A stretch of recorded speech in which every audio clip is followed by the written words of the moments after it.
Acesso à Justiça e Povos Indígenas. O protagonismo Guarani Kaiowá no Supremo Tribunal Federal. Olá, meu nome é Maria Antônia Melo Beraldo, estou cursando o 7º semestre de Direito na Universidade de Brasília e este foi o tema de iniciação científica que desenvolvi entre 2021 e 2022 sob a orientação do professor José Geraldo de Souza Júnior. Destaco também a colaboração das professoras Renata Carolina Vieira e Roberta Manajás. A promulgação da Constituição Federal de 1988, enquanto marco fundamental na transição para o regime democrático, também abarcou a luta indígena por representatividade e protagonismo.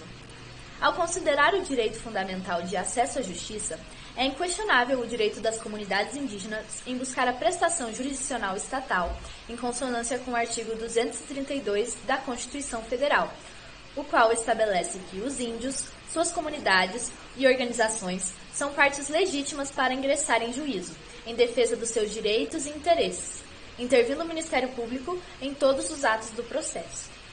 Entretanto, mesmo com essa previsão constitucional sobre a legitimidade indígena para atuar em defesa dos seus direitos no processo, subsistem casos em que a representatividade processual não é plenamente reconhecida, o que prejudica a concretização dos direitos conquistados. Com vistas a analisar o protagonismo indígena no judiciário e a importância da representatividade coletiva no curso processual, a pesquisa foi desenvolvida a partir do estudo do caso da comunidade Guirarocá no Supremo Tribunal Federal, que está sendo julgado no âmbito da Ação Rescisória 2686.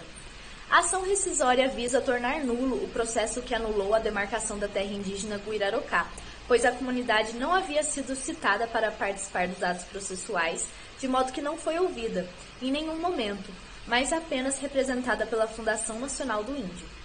Inicialmente, esse vício processual não foi reconhecido em nenhuma instância. Entretanto, a nulidade foi posteriormente verificada pelo Tribunal Pleno do Supremo Tribunal Federal e a comunidade foi admitida no processo. Nesse contexto, o problema pergunta buscou compreender quais os motivos da negativa inicial, assim como qual foi o impacto do reconhecimento do direito de participação da comunidade Guarani Kaiowá nos autos.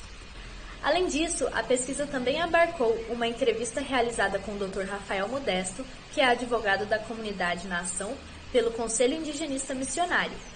E a análise foi desenvolvida à luz do marco teórico do direito achado na rua, com enfoque na dimensão do acesso à justiça, incluindo as estratégias de defesa e produção de direitos socialmente constituídos pelos sujeitos coletivos de direito.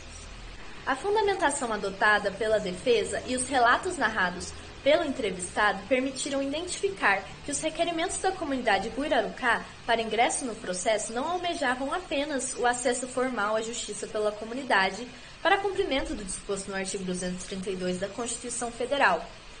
A participação ativa da comunidade nas mobilizações e a sua persistência em solicitar o ingresso na ação revelam o intento de protagonismo do grupo para além dos atos endoprocessuais, com vistas a garantir a concretização do seu direito constitucional e a reversão da ilegalidade que resultou do acórdão que manteve a anulação da demarcação de sua terra indígena.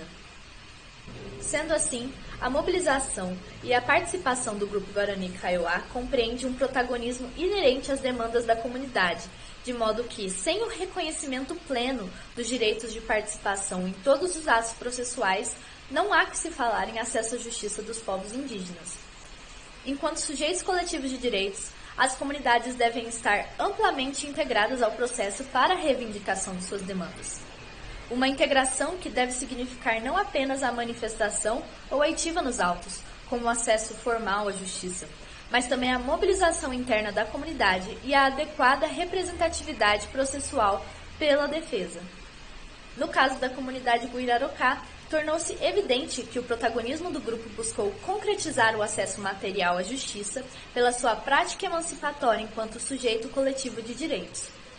Portanto, a atuação Guarani Kaiowá sintetiza a legítima organização social da liberdade proposta por Roberto Lira Filho e cultivada pelo direito achado na rua, visto que evidencia a promulgação do direito de acesso à justiça a partir das práticas emancipatórias dos sujeitos coletivos de direito. Muito obrigada.